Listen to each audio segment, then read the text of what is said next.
Matt Boss, Sports Information Director at Dordt University, sitting down with defender cross country coach Nate Wolf. Coach will do a women's cross country preview. Last year, some challenges, some unique challenges COVID brought on, but still the defenders had an outstanding year, capped off by a GPAC championship and a strong showing at the national meet. Talk about last year, reflect on last year's group. Yeah, last year, obviously, with COVID, there was a lot of hurdles that we had to overcome, and just a lot of stress that the women had to,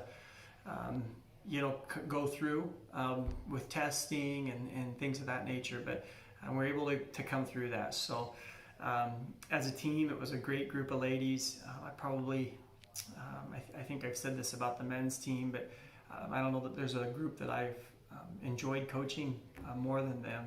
They were great to work with, just from top to bottom, an easy group to get along with, and then to spend time with. And so I felt really blessed last year on a year where there was a lot of additional stresses to be able to have that team and to be able to share those experiences with them. And it was a good year. As a whole, the women's team competed very, very well. It was a young team. I think going into the year, we weren't 100% certain what the year was going to hold for them. It's a team that, the year before had finished second as conference runner-up to Concordia. And I think, with the break due to COVID, nobody really knew what was going to happen in terms of training for athletes in the summer. And our women responded to that incredibly well. They came in very, very well prepared, and it showed from the start. We were able to have some newcomers, quite a few newcomers that were able to contribute to a high degree. We had several returners that performed at their best of their career, and so it was pretty special. I think the leadership that we had last year was outstanding, and I think that's something that we'll on the women's side this year we'll have to try to figure out how we're going to replace. Jordan DeGroat, was a really important leader for our women's team, and one of the best captains that I probably been able to have as a coach over 17 years. So definitely some holes to fill as we go into this year, but it's really influential to be able to have those people have impacts, because I already see that starting to develop from the women this year with new leadership and focus as we head into this coming season. Your season wrapped up, outstanding showing at the national meet last spring, headlined by someone I know you'll focus on later too, but Jessica Cantman, an All-American finish. What an outstanding race. Yeah, Jessica, as a freshman, she didn't compete for us. She had injured her knee playing basketball as a senior, and so she was doing rehab for most of her freshman year and was just getting started with her running when COVID hit. And for her she had a great summer, and for her over the course of the year, every race, every practice even, we could just see the strength coming back, and we knew she was incredibly talented, and the national meet was really kind of her coming out party, so to speak. And she raced, I think it was 31st if I remember right, and then a few weeks later started doing the steeplechase, because that's her love, even though that made her coach nervous. And she really was right there to qualify for nationals, and so her year was fantastic, and just kind of kept going up as the entire year, not just cross country, but the entire year went. We talked about it in the men's preview as well, but you got ladies who are very talented runners, but also very dedicated and talented in the classroom. Yeah, so we ran. We have all 7 runners that ran at the national meet, and we took 10 this last year to the national meet. And of those 10 runners, I believe they had a 3.92 GPA or 3.94. In fact, I think I had one that had a 3.86 or something, and she was the lowest. It's like, come on, how could you let that possibly happen, right? But no, they are are very, very good. We had a 3.8 across all 33 women last year, which is just tremendous. The amount of work that they put in the classroom to be able to attain that type of a team GPA. So You got a nice run going with both programs, the men's and the ladies. Again, what's the secret for this women's program and the success that they've had over the last couple of years? Yeah, I think the women's team, it's really been the next woman up mindset, really from probably the point that I took over for Greg Van Dyke. I think Greg, had 3 years where they won the conference championship and had just phenomenal teams. I remember when we took over that first year, we were kind of trying to find a fifth runner, and I remember kind of even a second runner. And I remember at one point, I think it was the second year actually, Kylie Ogle ended up being our second runner, and it was the first time that she was all conference and qualifies for nationals in the half marathon, and a couple years later, Audrey Brooks, who had been to the national meet for us is kind of the sixth runner, the seventh runner. As a senior, becomes our top runner, finishes in the top 10 at the national meet. Is an All-American in indoor and outdoor track that year, the first times that she ever ran at the national meet. And we could go on. The following year, Anna Hain-Knevelbard finishes top 10, coming off of a year where she hadn't ran the year before. And Sarah Wensink, Olivia Couch, we could go on and on. This past year, Jordan DeGroat was one of those people. Came in and was healthy all season and really early season led the women's team from a performance standpoint.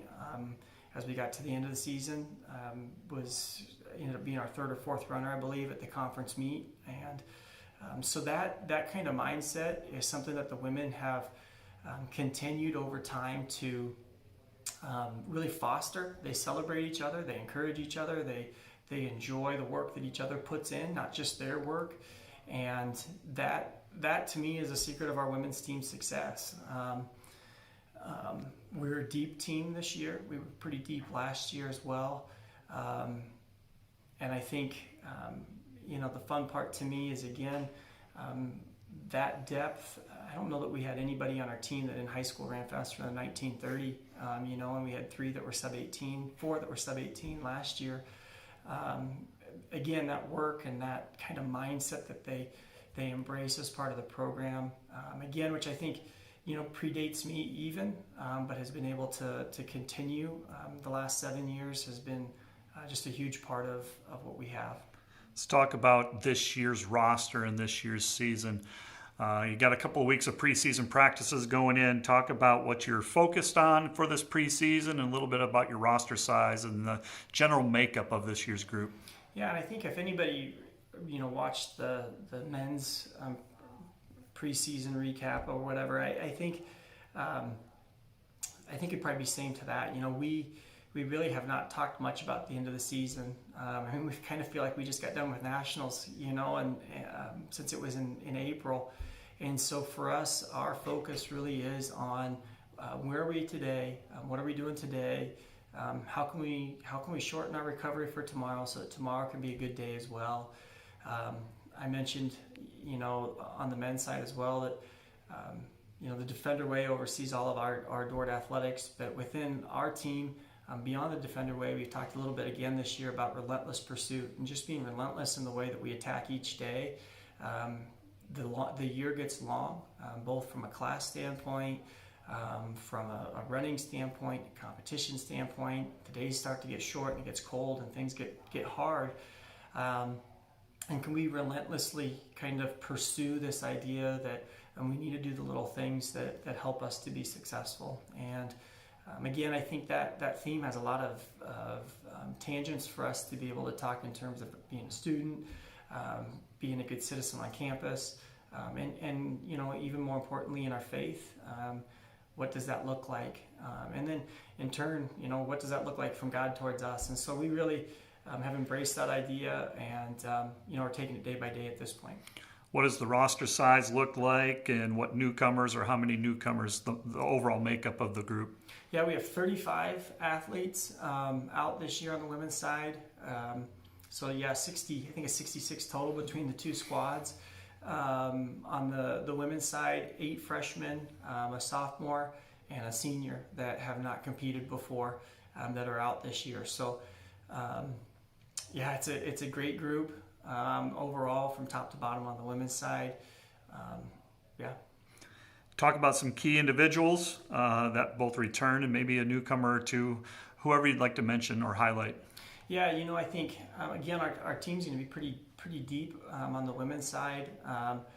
You mentioned Jessica Campman. I think is a returning All-American. Obviously, is somebody you want to highlight, and she's put in a ton of work this summer. Probably has been the most dedicated. I've heard her say that this is the most dedicated she's ever been to a running, and so we're really excited to see what that holds for her. She's not the conference champion though. Taylor Onema was the conference champion last year, and had a great season. It was her first year of competitive running, and we'll see what this year holds for her as well. She's put in a great summer of training as well. And Jessica wasn't the conference runner-up. Eden Winslow was the conference runner-up, and so I'd be remiss to not mention Eden. And Eden's had a great summer running. I think for her, with the way her summer went, with some other commitments that she had, I anticipate her season just continuing to have a huge upswing as we go. So, those three are top three returners. I think we'll have several people that are in the freshman, sophomore, and junior group that will probably step into some pretty important roles as well behind them. But those are probably the three that I would highlight at this time. The conference teams, the competition looks to be pretty stout on the women's side. Talk about that and overall just the schedule. Yeah, I think the women's side of our conference will be the most competitive that it's been probably in 5 or 6 years, 4 or 5 years for sure. I think a few years ago, I want to say in 2016, we went to Hastings and were conference runner-up that year. I think we were 11th at the national, 9th or 11th at the national meet, and we were the first of 3 GPAC teams that I think were in the top 17 that year, if I remember right. So it just was incredibly tight that year on the women's side of the conference. I think it'll be like that again this year. We started out the preseason ranked number 6 in the nation, and I hope by the end of the season we can be worthy of that. But I also think that I think the rest of the conference is going to really come strong. Concordia has a great group of returning athletes. I know that there's been some top athletes that have come in at places like Hastings, and they also have 2 returning All-Americans from track and field. Doane has a transfer. They also get back their top runner, who was out for some COVID type reasons last year. And Morningside will, I think, be 4 or 5 deep, that just really strong athletes at the top of their team. And so I think that this year, whoever wins the conference meet on the women's side will really have earned it. I think they'll, again, have taken care of all the things that they needed to do throughout the year. I think they'll be healthy. The healthiest team at the time that we get to the conference meet will probably be the team that's able to hoist that trophy. So, and as we go through the year, we get to start off this week at Augustana at the Twilight. It's a meet that we haven't been to for several years. We're excited to go back. It's a huge meet. I felt like the last few years, the ability to run in a large group of 300 plus runners is a skill that we didn't always do real well. And so part of the reason that we're going to that meet is to be able to have that experience as we go into the season. We go to the Northwestern the following week, and that course, which is the first time that Northwestern's hosted, I think, in at least many years, maybe ever.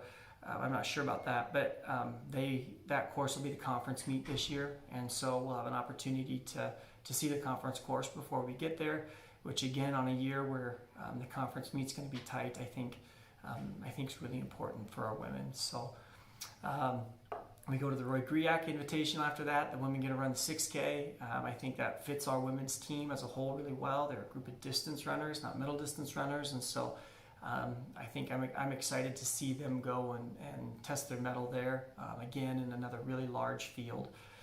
The following week we host, or excuse me, 2 weeks. The following meet we host at our course, and we love being able to host out on the Dordt Prairie.